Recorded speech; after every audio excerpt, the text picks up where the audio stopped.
This video is going to be a bit different. I'm going to be showing you how to identify beginners' mistakes, punish those beginner mistakes, and ensure that you don't make those beginner mistakes. We're going to be playing games, beginners, between the levels of, let's say, 200 to 600. Very fundamental stuff. Ensure you learn something. Stick around. All right, our opponent is 666. Weird. Let's go e4. We're going to be explaining the whole thought process from the opening, the middle game, the end game. Let's go d4 here. We're just trying to put 2 pawns in the center of the board if the opponent doesn't try to put 2 pawns in the center. And this is already a mistake. I mean, this video is about punishing these beginner mistakes, but this early on, these types of queen trades always benefit white. Like, I'm going to take on e5, and once the queen takes, I'm able to trade the queens off the board, and it basically prevents the black king from castling. So even though the queens are off the board, there's still a lot of minor pieces left on the board, and that king could still get checkmated. But let's just keep following principles. We already did something bad to his position. Let's just keep developing. I'll develop my knight and apply some pressure to this pawn. We need to get 3 of our pieces developed after this. He developed his knight and guard the pawn. So what I'm going to do is I'm actually going to develop my bishop, but I'm going to develop the bishop so that way I'm attacking the knight that is guarding the pawn. This is important. It's very important to just develop, but don't just blindly develop. Like, you want the piece that you're going to develop is doing something once you develop it. Now he plays bishop to d7, and already the first lesson of the video is a tactic called removing the guard. The best way to learn from these videos, by the way, is pause the video, guess what I'm about to say or what I'm about to solve, and then try to compare what you're thinking with what I was thinking. Now, removing the guard, his knight is guarding the pawn on e5. My knight is attacking the pawn on e5. So first I'm gonna get rid of the knight, removing the guard, self-explanatory. And once he takes back with either the pawn or the bishop, now my knight is able to take on e5. I'm now attacking his bishop, and I'm threatening to fork him on f7. So I don't care if he takes my pawn on e4. I have one piece developed, he has one piece developed, but his king is in the center, I have the tempo. So once I develop these 2 pieces, swing my rooks in the game, I'll be attacking his king. Let's see how black will respond to this. So knight to h6 was played. So he basically sees that I'm attacking f7 and I want to fork. So he develops his knight to guard f7. With that being said, at the beginner level, you guys are only looking 1 moves ahead. At least try to see 4 moves ahead. Look on the opponent's idea. What is he trying to do? I'm trying to fork. What am I going to do to protect the fork? I'm going to put my knight here and guard the pawn. But I see further than that. I notice that the bishop is attacking the knight. Another removing the guard tactic. What am I trying to attack? This. What is guarding it? The knight. Get rid of the knight. I already told you guys, in order to find the best moves in chess, you must be focusing on the opponent's half of the board. So these should not be hard. Let's just get rid of the knight. It is safe to say that his pawn is not able to take my bishop, because if he takes, he's going to get forked. But if he does not take, then it gives me enough time to pull back my bishop, and then I'll just be completely winning. So we're just following the principles, trying to complete our development in the most aggressive way possible, which means that we're not attacking too early, because if we attack too early, we don't develop, but we want to develop and attack at the same time. Okay, so he took the free pawn on e4. He attacks this pawn, he attacks this pawn, just pawns though. My bishop is under attack, but this is danger levels, plus we're already aware of the fact that my plan was to fork on f7, so let's just take on f7 check. The king has to move, we grab the rook, and then we'll be completely winning. He moves the king, let's take the rook. We're now ahead by 9 points. How do we play chess when we're ahead by 9 points, or when we're above? Like, once you look here and you see plus, you should just be looking for every single trade. I still have stuff to do here. Like, I don't have any pieces doing anything. Both of my rooks are pointing towards their own pawns. My knight is not developed. My king is still in the center of the board. So it's obvious what I need to do. I need to get my rooks on the open file. I need to get my king castled. And I need to develop my knight. But because I want to develop and attack at the same time, I'm going to start by playing the move knight c3. I develop my knight and I attack his bishop. We call that a tempo. He took on c2.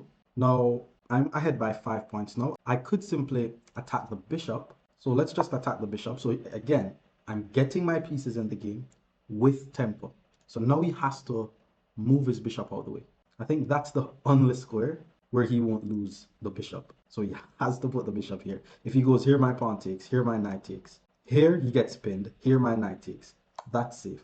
He decided to check my king first. That was not a bad move. This is called an in-between move, by the way, where before he moves the bishop, he attacks something that is more valuable. Well, I have to react to the check. Let's move the king to d2. I'm still attacking his bishop, so the bishop has to move. Still has to find this square. He found the right square for the bishop. Now, I need to be very careful not to get my knight trapped, but I think my knight is just getting trapped. Like, even if I move it here, it just can't move after that. So I'm just going to use the time to get as much pieces in the game. Plus, I'm ahead by 5 points, so I want to trade. My rook is the only piece that's not doing anything. So let's put it on the file. I'm now offering a trade of rooks. Every single trade that happens on the board will make the game way easier for me because I'm always going to be ahead by 5 points unless I blunder or something. So he decided to play bishop to e7 instead because he don't want to trade. So he understands that you don't want to trade in chess. Now, his rook is attacking my knight. So here's what I'm going to do here. I'm actually going to play the move knight to d5. This is actually a very nice move. It does so much, which is why your pieces are best when they're centralized. First of all, I'm now applying pressure to his bishop twice, so I'm really threatening to trade. Second of all, my rook is now attacking his c7 pawn. Third, if his rook moves away and take my knight, he's going to also lose his bishop. And fourth, if he thinks he's going to skewer me by checking my king and then taking my rook, I could play pawn to f4 because my knight guards the square. So let's play knight d5 here. Again, if you want to find the best move, look for moves that you can play on the opponent's half of the board. And when you're trying to think about the move that the opponent is going to play, assume that they're going to put a piece on your half of the board or at least point a piece to your half of the board. So he checks. We already saw this. We block with the pawn, attack the bishop. Now I'm attacking his bishop and I'm threatening a rook trade. And I'm also attacking c7 twice. So this is just game. Okay, so he decided to take on f4. So now he's going to be down by even more points because my knight guards the square. So let's just take. His rook could take my knight here. But what's the count? I'm ahead by 4 points and I'm successfully trading pieces off the board. So that's good. We need to be aggressive though. And again, we need to look for moves where we put something on the opponent's half of the board. I noticed that the bishop is unprotected. So I'm going to play the move rook to e5 and attack the unprotected bishop. Because we're in the endgame though, the pawns are actually what we really want to target. But I'm just using the time to get my pieces very, very active. I could then play moves like rook c5, hit this pawn. All depends on what he do next. So he defends the bishop. I'm attacking the bishop once, he's guarding it once. So I want to add more attackers to that bishop. That's my plan. So I'm actually going to play the move rook to f1. Now, you could say I'm x-raying the bishop. Technically, you could say I'm attacking the bishop, but my knight is in the way. That's why I call it x-ray, because I'm seeing through my knight to attack the bishop. So the moment I move my knight, I will have 2 pieces attacking this bishop. He moves the king, he attacks my rook. I have a very nice move here. Offense is the best defense. I'm tired to say that. Yes, he's attacking my rook. I'm going to choose a move where I guard my rook and attack this bishop at the same time. Knight to d3. The knight guards the rook. Wait. Yeah, I thought I was blundering. The knight guards the rook and my rook is now attacking his bishop. Now I'm attacking his bishop twice. If he moves the bishop, I grab the rook. If he doesn't do anything, I grab the bishop. And if he trade, I would love that. Because then every single piece would be off the board. And then I just need to take all his pawns and win the game. The game is over here, actually. Because there's nothing he could do. So he plays c6. Now I'll just take the bishop for free. Now I'm ahead by 7 points. Again, he should not just trade the rooks. He should try to keep the rooks on the board. But my goal is to try to force the rooks off the board. So I want him to trade. But he should try his best not to trade any pieces at all.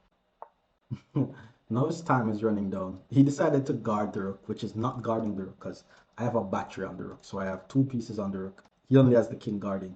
So once I take the rook, that's just a free piece. So now what I'm going to do is I'm going to set up a ladder mate with the rook.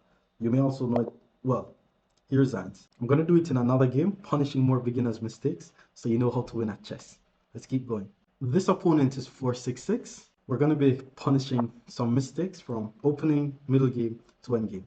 Let's play e5 here. So in the opening stage of the game, the mistakes are not developing your pieces quickly. So let's see if he's going to do any of that. He's attacking my knight. I'm going to develop my knight to guard it, and then he develops his bishop. So he's not making any mistake right now. I'm going to just keep developing my pieces. Now I have 2 pieces out of 4 pieces developed. Moving the same pieces more than once in the opening is a mistake. So he did not do that. He plays d3. He moves a new piece. I'm going to keep developing.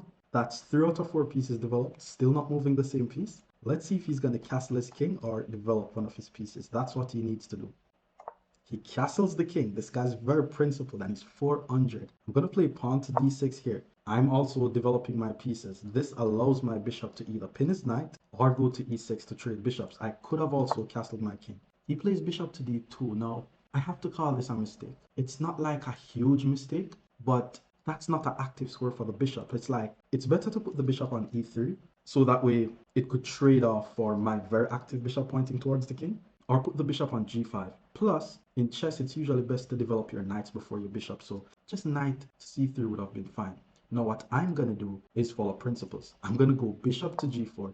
My bishop is pinning the knight to the queen, and white has to be careful here because we're in the Italian game, by the way, and one of the major plans in the Italian game is to pin this knight and apply pressure to the pin knight. So he plays h3, which is the correct response. Like, the moment the bishop pins your knight, immediately put the question to it. But what you should not do is give up the bishop for a knight. What you should do here is pull the bishop back to h5, maintaining the pin on the queen, so that way we're still threatening to apply pressure to the pin knight. And if he thinks he's slick and play the move pawn to g4, we're actually going to sacrifice the knight and just completely expose the king. So those are some plans to follow. So he decided to play bishop to g5, which is good. Now bishop to g5 is good. One, it fixes the issue that he had, but because he had to move the bishop more than once in the opening, that in itself is a mistake. But if I play knight to d4 now and apply pressure to his knight, he's going to simply play knight to d2 and guard his knight. So because I don't gain anything from breaking the principles, which would be moving the same piece more than once, I'm not going to move the same piece more than once. What I will do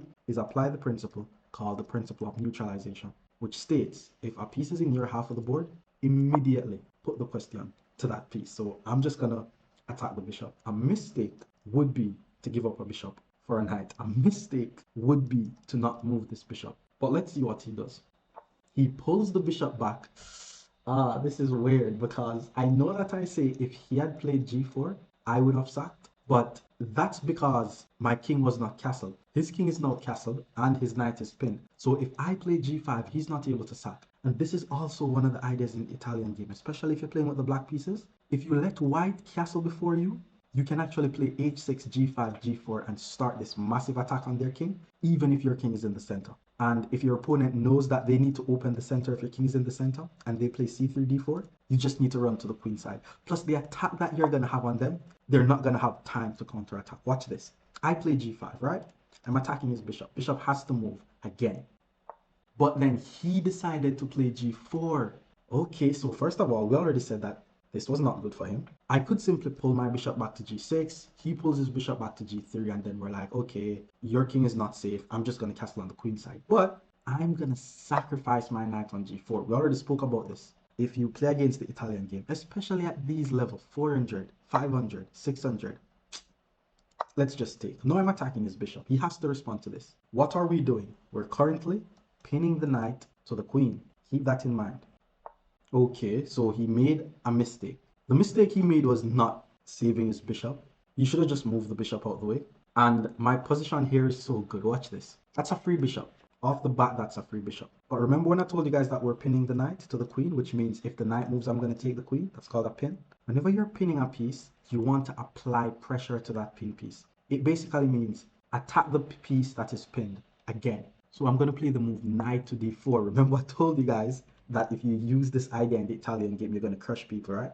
If he chooses to save his bishop now, I take his knight with check. That's a free knight. If he touch my knight, he loses queen. If he doesn't do anything, he loses knight. It's GG's. Now it's over. Okay, this game is over. He's thinking, but there's nothing there. He checks my king, but that just adds to his load. Now I play c6 and attack his bishop. Now his bishop is under attack. Both of his bishops are under attack, and his knight is about to get lost. So that's just more pressure on it. By the way, if you like these types of video, like the video, and you can always just leave a comment on the types of videos that you want. And I know that I need to fix my mic. I'm getting a new mic next week. He pulls his bishop back. Watch this now. How do we win this game? There's so many ways to win this game, actually. One of them is just to play knight takes f3. It checks the king and attacks the bishop at the same time. The other one is to take the knight on f3, so that way I'm attacking his queen. And then once the queen moves, I take the bishop. So I could just win 2 pieces now. Okay, let's do it this way. This one is more forcing. And again, I just like to stress this whenever I'm about to make a good move. I just want to show you guys where the good move resides. You know, it resides on the opponent's half of the board. Let's take the knight, taking a piece on the opponent's half of the board. And once the queen moved, I'll take the bishop, which is also on the opponent's half of the board. With that being said, I don't want you to be doing this and then missing the opponent's good move. So if to play the best move, you look for moves on the opponent's half of the board, just assume that your opponent wants to put pieces on your half of the board. So he moves his queen to d2. We said that we're going to take the bishop. Let's take the bishop. It also opens the g file for our rook. So if I could get my queen to g2, that would be a checkmate. If my bishop was not on f3 and I could get my knight to f3, that would be a fork. So let's see how my opponent works out this position. He plays knight to d5. He's trying to be creative. I'm actually not able to take the knight due to the pin, but that's a bad move, because if I play pawn to b5, then I attack the bishop, then I'm no longer pinned. And then when he moves the bishop, then I'm in the knight.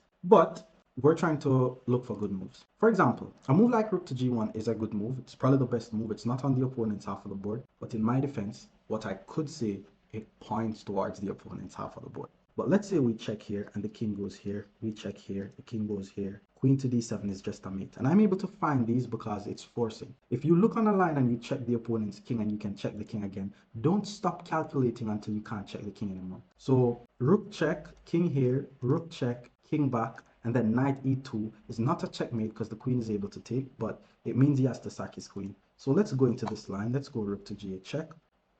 He moves the king. Let's go rook to g2 check. This is what we saw. If the king goes here, that's mate.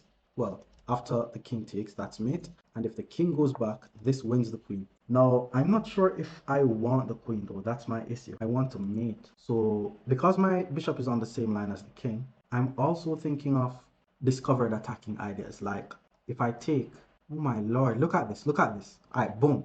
I want to play this move, check, right? Oh, knight e2 is not even a yo, sometimes my brain doesn't work. What? All right. Okay, that tactic doesn't work. But let's say I take here. The king still has to go here. And then I check. The king goes back. And then it opens the diagonal for my bishop. Let's do that. Let's give a check here. We know that the king has to go here. I want to get my queen in the game, but his queen is there. So I'm trying to find a way to get rid of his queen, then do it. This is an example of the windmill, by the way. Not sure if you guys know this. Okay, here's the idea. So first of all, here's how I want to checkmate the guy. This is the position that I wanted to see. The move queen to g5, check.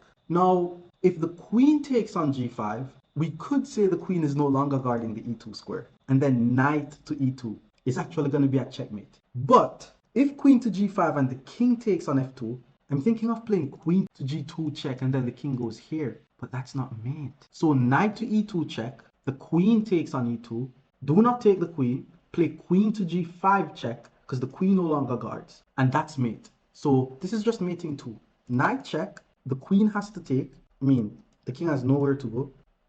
And again, we don't take the queen because that's just a checkmate. We're going to be punishing some more beginners from opening straight to endgame. Stay tuned. So we have a 500 level rated opponent. Let's play e4 here, and then he plays e5. So that's not a mistake. Let's develop our knight. In the opening, we develop our pieces. He's also developing, so that's not a mistake. Let's just keep developing. A mistake would be to move the same piece more than once in the opening. So I want to ensure that I move a new piece each time in the opening. And it has to be all the minor pieces. The minor pieces are the knights and bishops. He got one of his minor pieces out, but this is actually a mistake because in chess, the central squares are most important. So when you move your minor pieces, your knights and your bishops, move them towards the center.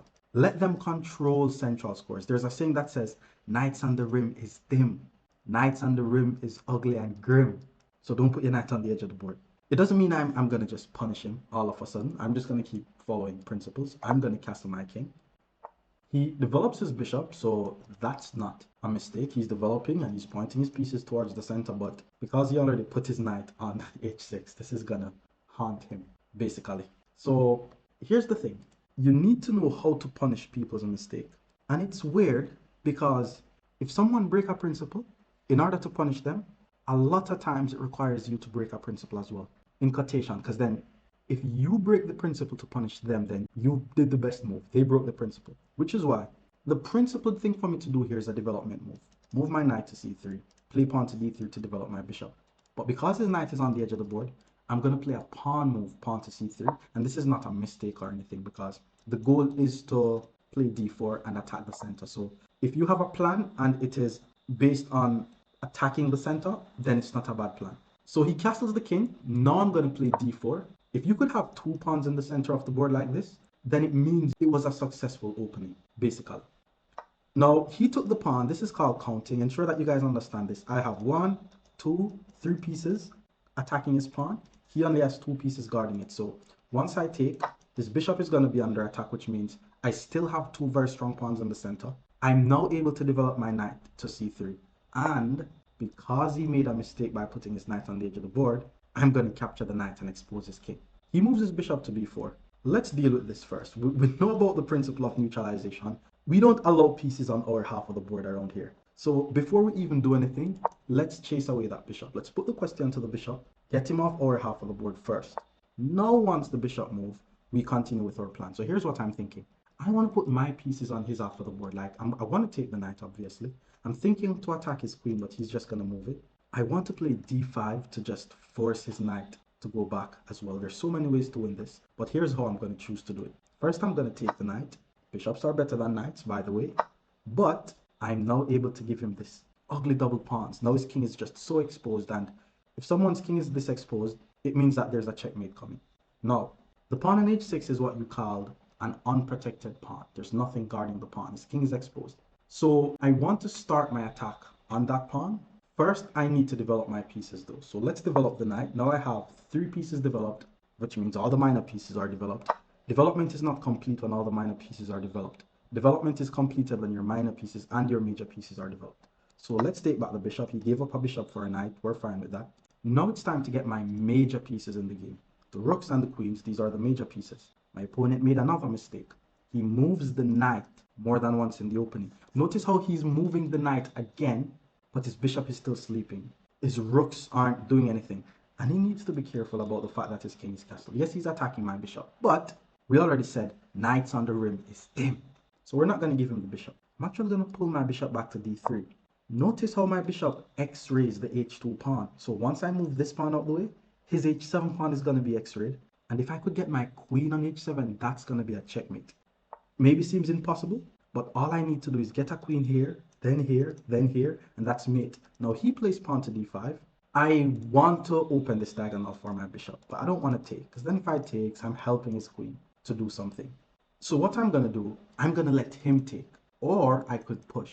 There's a lot of ways to do this, but let's let him take, and I'm going to use the time to use my queen and attack his pawn. This is also a bait, because knight to b3 looks like a far, and oh, he's going to be winning, but material isn't really important when piece activity is on the line, because now it looks like I'm going to lose a rook. I don't even care about that rook. My rook is not doing anything. You notice how he's overworking his knight, like the only piece that looks like it's out is the only piece he's moving?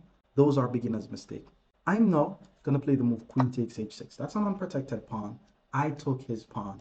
Does he want to take my rook? Remember we spoke about if we get a queen on h7, that's mate. Yes, my pawn is in the way now, but if I move my pawn, that will be a checkmate. So let's see what he does. Let's see what he does. He took the rook. So he's being materialistic. First of all, I want you to look on your moves in chess like investments. How many moves did he invest into taking a rook? 1, 2, 3, 4. How many times did the rook move? 0. With that being said, how many moves did my opponent wasted? 4.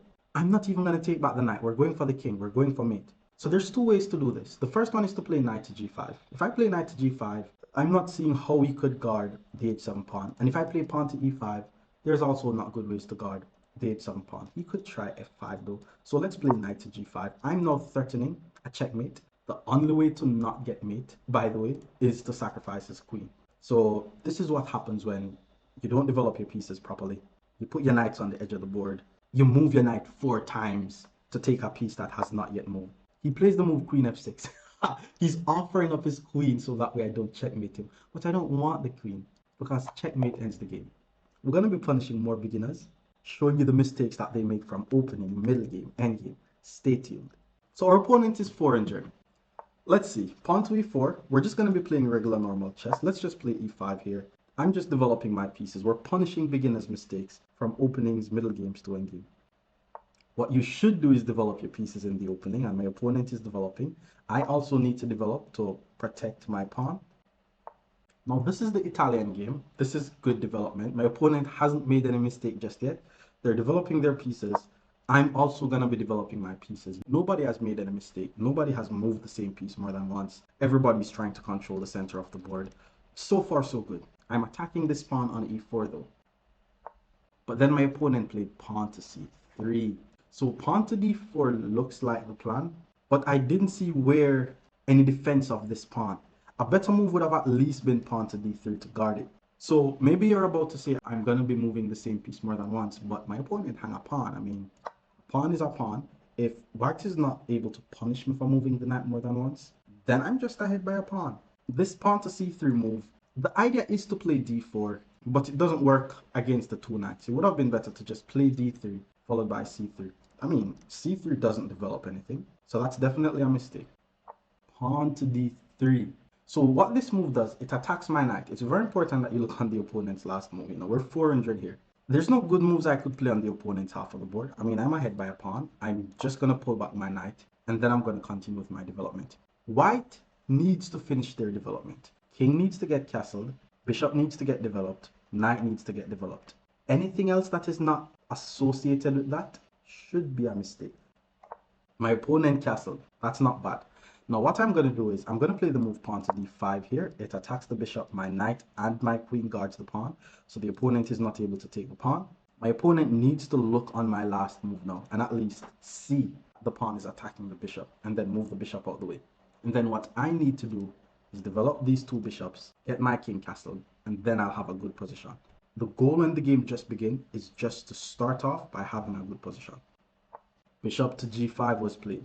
So my opponent here, that's a mistake by the way, because that's just a free bishop. So they're developing. Hopefully you're not always like, okay, Akeem says to develop, let me take out my pieces, and then not look on the opponent's last move. Like, even though your goal is to develop, my last move was threatening your bishop. When the opponent makes a move, you have to spend some extra time. Stop thinking about yourself and the move that you're going to play, and just put yourself in the opponent's shoes. What does my opponent want? You have to keep in mind that on the other side of the board, your opponent wants to take your pieces. So I'm just going to take a bishop. That's a free bishop. We're already ahead by 3 points off the bat. Queen to e2 was played. I'm going to first look on my opponent's last move. So let's see what that move is doing. The queen points towards e5. My knight guards e5. His knight is attacking e5. But I'm guarding e5 once. He's attacking e5 twice, so I need to be careful. But offense is the best defense. What I notice is I'm attacking this d3 pawn 2 times. So there's 2 ways to win this. I could simply take with the queen. I'm ahead by 4 points. I need to trade anyways. That's a good move.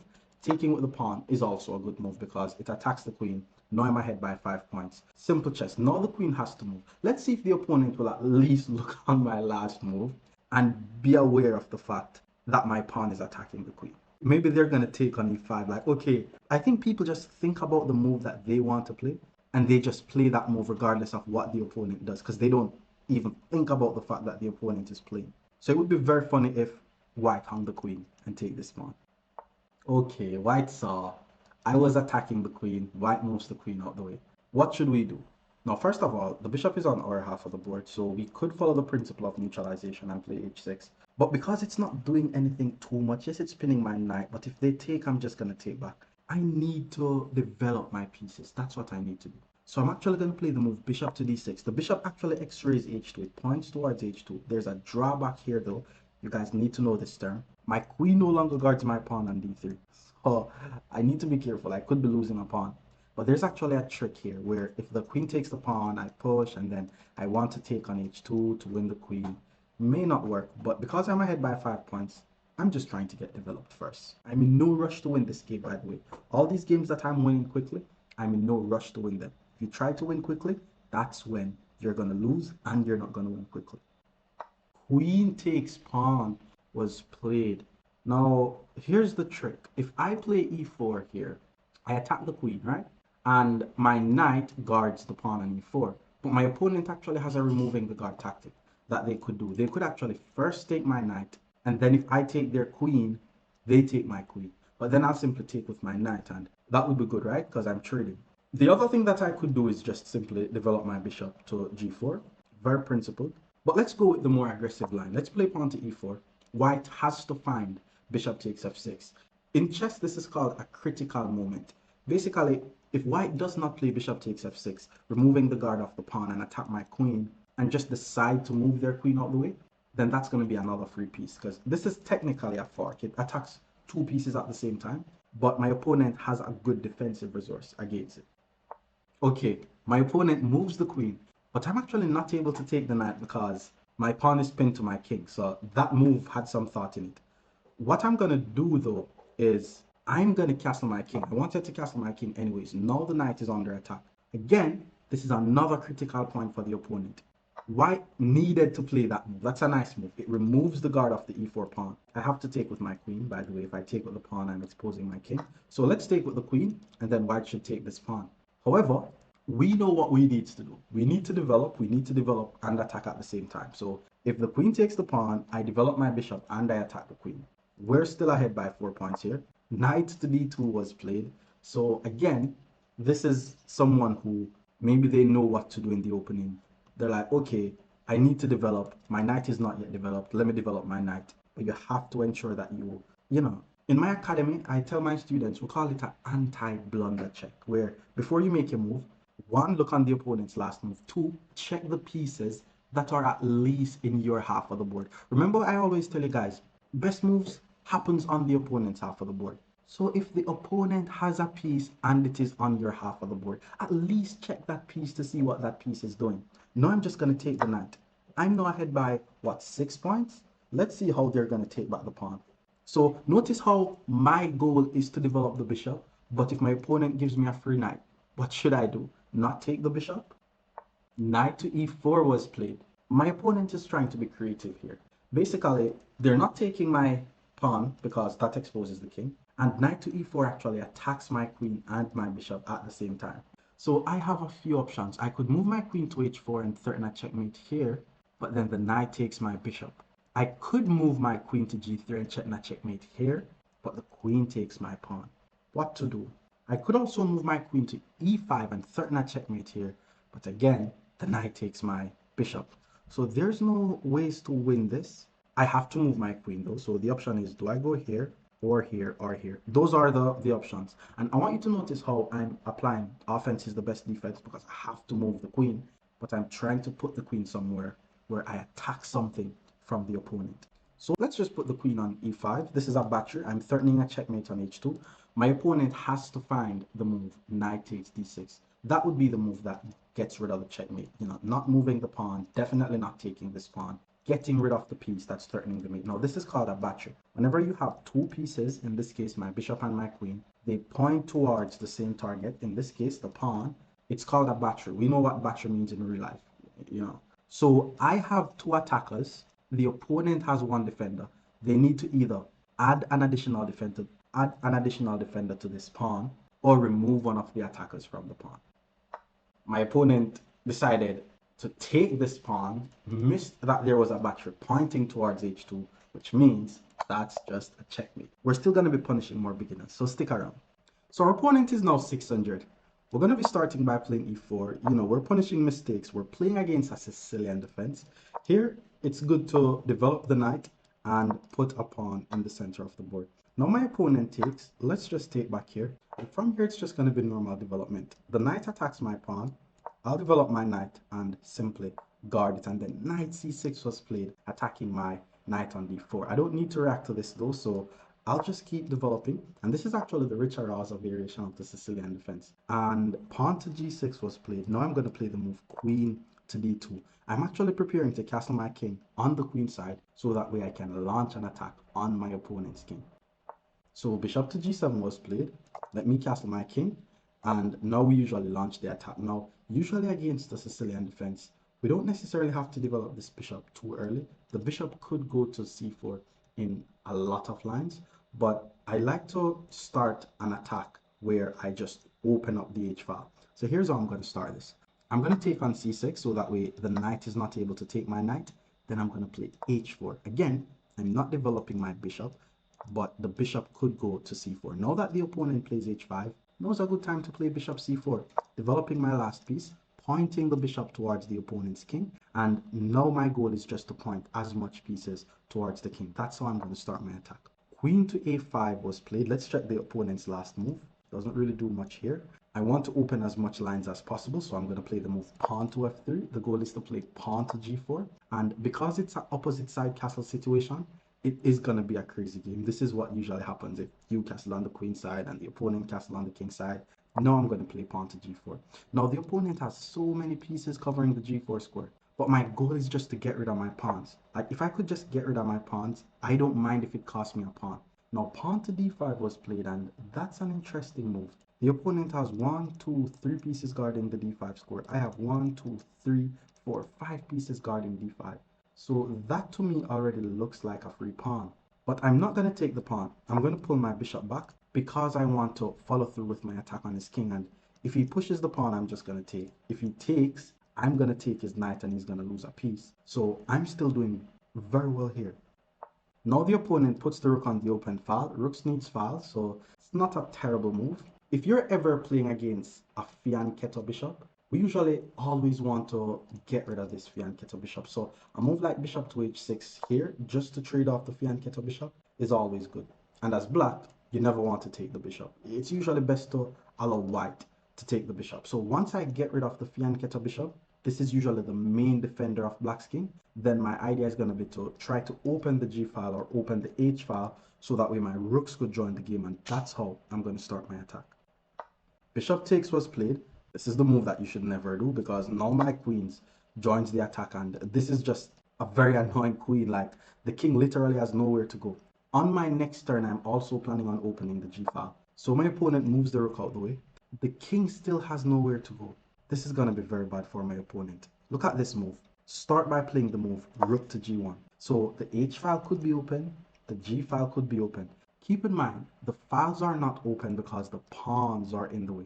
So when it comes to attacking, your goal is actually to get rid of pawns. So now my opponent took on g4. I'm now planning on, do I take back on g4 or do I play the move pawn to h5? Again, my whole idea is to get rid of my pawns. Once my pawns are not there, that's how you're going to be seeing the attack coming on the king. Watch this. He sacked his rook. Now, I actually had an idea because my bishop was on the same line as his king. But when you have these aggressive positions, you don't even have to react to the opponent's last move. Yes, he sacked his rook. Yes, I could take the rook. But this is what we're going for. The king. Watch this. Get rid of the pawns. Pawn takes g6. He can't even try to save his rook. Queen to h8, that's going to be a checkmate. So, and even if he takes back my pawn, I'm going to take, the king has to move, and that's going to lead to a checkmate. So just taking this is already over. This is how you should attack when the opponent fianchettos their bishop. Okay, so bishop to e6 was played. That didn't do anything. I mean, queen here is just a checkmate. We're going to be punishing more beginners from opening middle game to end game. Stick around. Another opponent in the 600. Let's play pawn to e4. We're looking for mistakes in the opening, middle game, and end game. Knight to f3 attacks the pawn. Knight to c6 guards the pawn. It looks like you've seen these types of position a lot. He's playing a bit fast. Let's play the Italian game here. And the two moves that are not mistakes here are knight to f6 and bishop to c5. Knight to f6 is good. Knight to g5 I'm not going to play. I want this video to be instructive, and too much fried liver is not good because this is moving the same piece more than once. So I'm going to play the principled pawn to d3, not knight to c3 due to the sack. So let's play pawn to d3. This allows my bishop to get developed. Bishop to c5 was played. My opponent is developing. I also need to develop. Let me get my knight out. Now I have 3 out of 4 pieces developed. My opponent plays pawn to d6, and this bishop could either go to e6 or g4. Both of those are good moves. And usually I don't like when my opponent puts their bishop on g4. So a move like pawn to h3, this is actually a good move. We call it in chess a prophylactic move, and it follows the principle of limitation, where you limit the opponent's pieces from coming on your half of the board. My opponent castles the king. Now, one tip I want to give you guys is do not castle your king if the opponent is able to play bishop to g5 and pin your knight. This is going to be the most annoying pin, and this pin usually leads to checkmate, which is why I played h3. So let's just pin the knight. All my moves are development moves. I could castle my king, but my other moves are development moves anyways. And just another tip as black, whenever a bishop pins your knight, stop what you're doing and immediately put the question to the bishop. Like, for example, I'm going to keep on saying this, especially in the Italian game. Pinning this knight, for example, a move like knight to d5, applying pressure to this knight, that's usually such a good move, which is why my opponent plays bishop to e6. That's not bad. Now my question is, do I take? No. Why don't I take? Because the take is a mistake. I should only play moves that improves my position. Now, castling on the king side here is probably the best move, probably the most principled. But if you want to attack players who plays the Italian game, if you get the chance to play a move like, let's say queen to d2 or queen e2 and castle on the queen side, then you could actually start launching your king side pawns, and it's going to be a deadly attack, especially because of this annoying pin. Once you get this annoying pin where your bishop pins the knight, that's all you need. Now, pawn to h6 was played, and if this happens, there's two things that you need to consider. First of all, do not take the knight. Like, if you're watching my videos for a while, bishops are better than knight. Don't do that. Pull the bishop back to maintain the pin on the knight, or sacrifice the bishop on h6. I'm not going to sacrifice the bishop on h6 here because I will not have enough pieces in the attack. So I'm going to pull my bishop back to h4, maintaining the annoying pin on the knight. And a move like pawn to g5 is just not good here. It's just losing. I'm going to sack my knight, play queen takes, win back the knight, I'm chilling. But because my king is not castled, this pawn to h6 move is actually called a hook. A hook is basically using the opponent's pawns to create open files for your own pieces. So I'm going to use this pawn and I'm going to move this g pawn all the way to g5. It's going to open the g file for the rook, and I'm going to start an attack on the opponent's king. But remember, they'll have to be a bit more principled, so I want to castle my king on the queen side. Remember, that's a good plan. Castle on the opposite side of your opponent's king, launch your pawns forward on the opponent's king. It's going to scare them, and, well, it's going to scare them. My opponent plays the move knight to d4. So obviously if I move my pawn, I'm going to leave my knight unprotected. But let's just finish our development. You could say I'm fully developed. How do you know when you're fully developed? If your king and your rooks are the only pieces left on the back rank, that's a sign that you're fully developed. Now, a huge mistake would actually be knight takes f3. Because keep in mind, my plan is to try to get rid of my pawn. He moves his rook out the way, he's not taking, that's good. And I want to push. The thing is, if I push, I lose this knight. Why? Because there's an annoying piece on my half of the board. The principle of neutralization states, there's a piece on your half of the board, you need to deal with it. You need to get rid of it. So one move I'm thinking of is just to take the knight. Get the knight, get it off my half of the board. But once the pawn takes, I'm going to have to move my knight anyway. So let's keep the tension and start by playing the move knight to e2. If knight takes on e2, my queen takes, there's no more piece on my half of the board, and then I'm going to play g4 followed by g5, open the g file on the opponent's king, and that's how I'm going to go for the mate. Knight takes, let's take with the queen. Again, my plan is to play g4 followed by g5, and once I get rid of this pawn, the attack on my opponent's king is going to be deadly. I also want you to notice how annoying this spin is. My opponent is not able to just play a regular queen move because I'm going to take. And usually when the pin gets annoying, they try to play a move like g5. But when you pull your bishop back and you see them play g5 trying to get rid of your bishop, I want you to sacrifice your knight on g5 and then take like this. Now look on the opponent's knight. This is basically a permanently pin on this knight on f6. I mean, it's not an absolute pin, but there's nothing you could do to not be pinned anymore. So all I need to do is to put pressure on this pin knight. And what I mean by put pressure on the pin knight is just to find ways to attack the knight again. With that being said, I don't want to get rid of this pawn anymore. I want to get rid of this pawn. Because if I'm able to get rid of this pawn, then I'll be able to put a rook on the f-file to attack the knight. And that's going to be good. So when it comes to finding active squares for your pieces, you have to consider pawn break. If you're the person out there who is always saying, I don't know what to do after the opening, it just means that you don't understand how pawn breaks work properly. Now my opponent moves away with the king. He's trying to run away. Maybe he's trying to go king to e7 and just run away. But that's bad. If he tries king to e7, I'm going to play queen to f3 and I'm going to win the queen. I'm thinking of playing queen to f3 now but then he's going to put the king back on g7, so I don't want to help him to do that. So let's just go along with my plan. Rook to f1. The plan is to play pawn to f4. Once I play pawn to f4, it opens the file for the rook, and then I'll win his knight. If he tries to run queen to f3, also wins the knight. So how will he deal with this?